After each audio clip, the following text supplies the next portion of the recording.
Hello বন্ধুরা, গরমে দেখো প্রিয়াঙ্গী আমার জন্য কি করে দিচ্ছে। আমি আগের ভিডিওতে তোমাদেরকে বলেছি যে বেশ কিছুদিন গরমের জন্য আমার শরীরটা একদম ভালো নেই, তো যার জন্য খাওয়া দাওয়াতেও সেরকম রুচি নেই।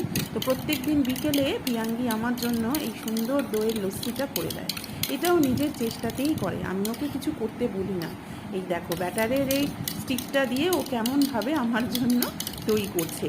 তো যাই হোক, মেয়ে আমার, মাকে তো একটু ভালোবাসবেই, তাই দইয়ের সাথে একটু ঠান্ডা বরফ দিয়েছে কিছু কুচি, তার সাথে একটু দিয়েছে জিরে, একটু নুন আর পরিমাণ মতো চিনি দিয়ে ও এটাকে খুব ভালো করে নাড়াচ্ছে। বলছে, মা আমি এটা খুব ভালো করতে পারি, তো তোমাকে প্রত্যেক দিন বিকেলবেলা আমি 1 গ্লাস করে দেবো। তো শুধু আমি তো খেলে হবে না, আমিও খাবো, গপুও খাবে আর ওও খাবে। তো তোমরা বিকেলবেলা এই গরমে কী খাচ্ছ সেটা আমাকে অবশ্যই জানিও। আর সবাই কিন্তু গরমে খুব ভালো থেকো। আর সবাই মিলে চলো না আমরা একটু প্রার্থনা করি যেন